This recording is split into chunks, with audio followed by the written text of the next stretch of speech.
Wanita itu datang. Assalamualaikum warahmatullahi wabarakatuh. Apa kabar Bunda? Semoga Allah selalu memberikan kebahagiaan. Aku sedang menunggu kedatangan ibu mertuaku. Namun tak kusangka, ibu mertuaku datang tak hanya dengan ayah mertuaku saja, tapi beliau juga datang bersama seorang wanita. Aku tidak kenal siapa wanita itu, namun dia terlihat sangat akrab sekali dengan ibu mertuaku. Bahkan tak sampai di situ saja, dia juga menggandeng suamiku dengan sangat mesra. Aku bingung sekali, siapa sebenarnya wanita itu? Kenapa dia begitu diterima oleh suamiku dan juga ibu mertuaku?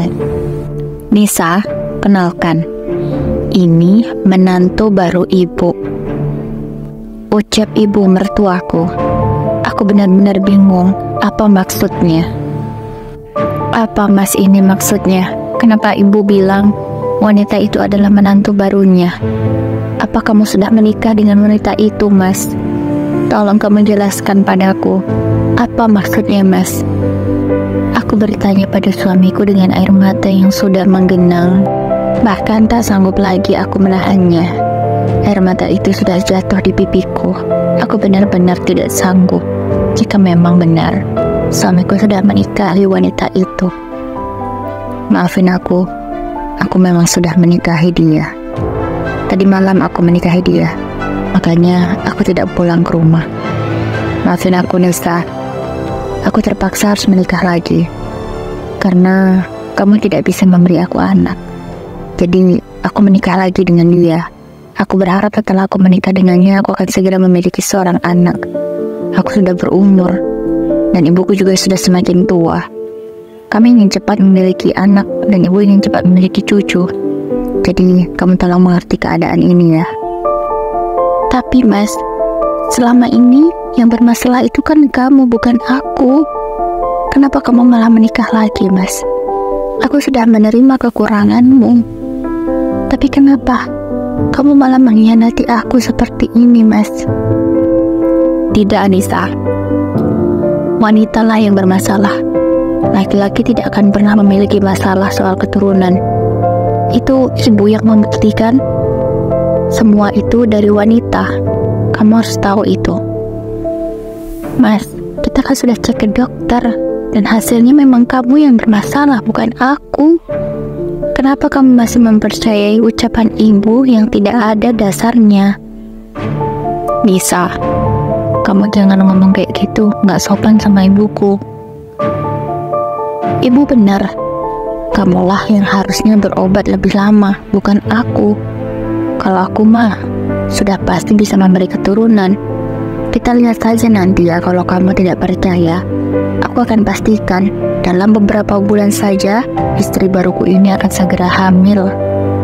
Dan ingat, jika dia sudah hamil nantinya, kamu akan aku ceraikan. Tidak perlu, mas.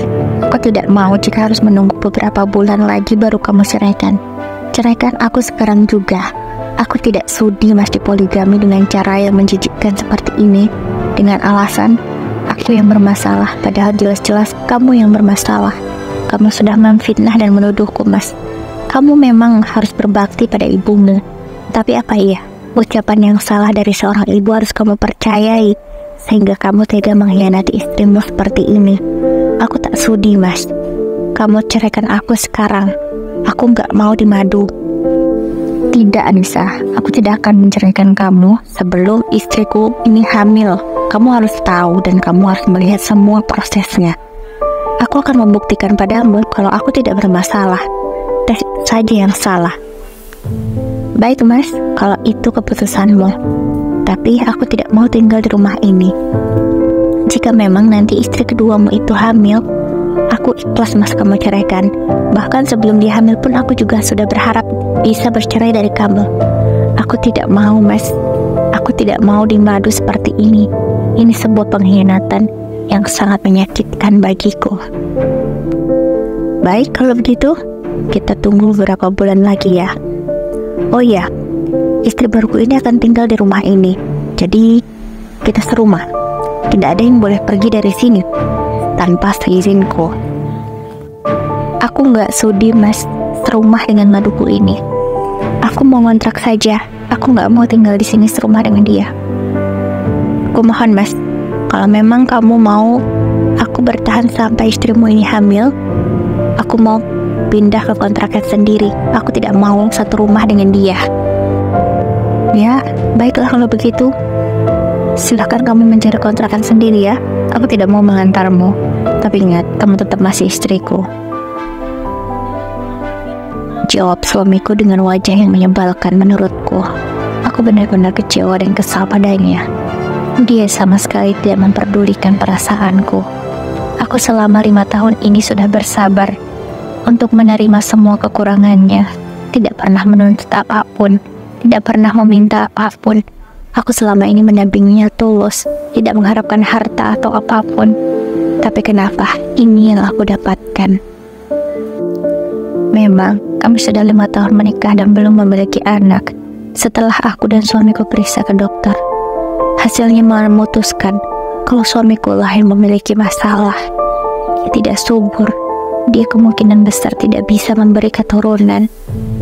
Tapi entah mengapa dia lebih mempercayai ucapan ibunya. Dia selalu beranggapan bahwa perempuanlah yang bermasalah. Mentang-mentang perempuan itu tempat mengandung seorang anak. Hancur sekali hatiku. Aku memiliki suami, tapi dia memaduku dengan cara yang sangat menyakitkan seperti ini. Dengan lebih kejamnya, dia tak mengizinkan aku pergi. Dia tidak mau menceraikan aku dengan alasan ingin membuktikan kalau dia subur dan bisa menghamili istri keduanya itu. Semenjak saat itu, suamiku benar-benar mencuekiku. Dia tidak pernah memberiku nafkah lagi. Bahkan dia tidak pernah mengunjungiku sama sekali. Statusku memang benar-benar digantungkan olehnya. Aku harus bekerja sendiri untuk mencari makan. Aku benar-benar sangat sakit dan kecewa sekali. 5 tahun lebih aku menemani suamiku, tapi ini yang dia berikan padaku. Aku hanya bisa berdoa, semoga suamiku mendapatkan balasan yang setimpal dengan apa yang dia berikan kepadaku. Aku tak rela jika dia hidup bahagia dengan istri keduanya. Aku benar-benar murka dan kecewa. Aku sangat-sangat benci pada suamiku. Dia sangat-sangat kejam padaku. Tak punya perasaan, tak punya rasa kasihan sama sekali. Setiap hari aku hanya bisa menangis, merasakan sakit hati yang begitu dalam. Aku benar-benar tak menyangka jika suamiku sejahat ini padaku. Beberapa bulan kemudian, hari yang ditunggu suamiku telah tiba. Aku tak menyangka, ternyata benar, istri kedua suamiku hamil. Aku agak bingung, kenapa bisa seperti itu? Padahal selama ini yang bermasalah adalah suamiku. Tentulah suamiku dan ibu mertua semakin menghinaku, semakin membanggakan ucapan mereka. Karena istri kedua suamiku berhasil hamil. Aku tak terima dengan hal ini. Aku yakin pasti ada sesuatu yang tidak benar. Tidak mungkin suamiku bisa menghamili istri keduanya itu, karena memang kesuburannya sangat kecil sekali. Kemungkinan hanya kecil sekali, bahkan tidak ada. Aku tak akan membiarkan mereka hidup bahagia. Aku akan mencari tahu apa yang sebenarnya terjadi. Aku curiga dengan istri kedua suamiku itu, karena kata suamiku, jika dia berhasil hamil, maka setengah dari harta suamiku akan diberikan kepada anaknya itu. Kupikir dia mengincar harta suamiku, sehingga dia mau menikah dengan suamiku menjadi istri kedua. Jika dia perempuan yang normal, harusnya dia tidak mau dimadu seperti itu, apalagi hanya untuk dijadikan mesin penghasil anak. Aku lalu mencari tahu latar belakang istri kedua suamiku itu. Aku harus tahu siapa dia sebenarnya dan seperti apa karakternya. Aku akan membuktikan bahwa kehamilan dia itu bukan anak suamiku. Tapi belum sempat aku mengorek informasi lebih dalam. Aku sudah ditalak oleh suamiku. Karena memang, jika istri keduanya berhasil hamil, aku akan segera diceraikan olehnya. Akhirnya, aku resmi menjadi janda sekarang. Aku resmi ditalak suamiku. Karena aku merasa tidak perlu lagi aku menolong mereka. Aku mengabaikan semuanya. Aku tidak peduli lagi. Aku sekarang sudah lega karena bisa berpisah dari suamiku. Aku terlepas dari belenggu cinta yang menyakitkan itu. Sekarang aku menikmati hidupku. Aku bekerja untuk membahagiakan diriku sendiri. Beberapa bulan kemudian, aku mendengar kabar kalau istri dari mantan suamiku itu sudah melahirkan. Tapi sayang, anaknya meninggal karena lahir prematur dan tidak bisa ditolong lagi. Tak munafik, aku senang karena akhirnya mantan suamiku itu merasakan sakit hati seperti apa yang aku rasakan.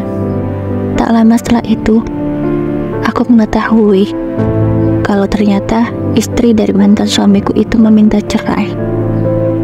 Dia jujur kepada mantan suamiku kalau sebenarnya anak itu bukan anak kandungnya. Dia memang menginginkan harta yang dijanjikan oleh mantan suamiku, sehingga dia melakukan kebohongan itu. Anak itu adalah anak dari kekasihnya, lebih tepatnya selingkuhannya. Wanita itu menghalalkan segala cara agar bisa mendapatkan harta dari mantan suamiku. Tapi karena kehilangan anaknya, dia merasa bersalah. Mungkin itu karma baginya, karena melakukan itu hanya demi harta. Kini mantan suamiku datang. Dia meminta maaf padaku. Dia berkata kalau dia menyesal menceraikan aku, dan dia berkata juga kalau akulah istri terbaik yang pernah dia miliki, yang menerima kekurangannya. Dan dia sekarang percaya kalau memang dia yang bermasalah dan tidak bisa memberi keturunan. Bahkan dia tak sungkan meminta rujuk padaku. Tapi dengan tegas ku katakan, aku tak ingin kembali lagi pada luka masa laluku. Cukup satu kali saja aku merasakan luka itu. Tak ingin aku mengulang kedua kalinya. Terima kasih yang sudah menonton. Semoga kalian selalu diberikan kesehatan. Jangan lupa subscribe ya. Wassalamualaikum warahmatullahi wabarakatuh.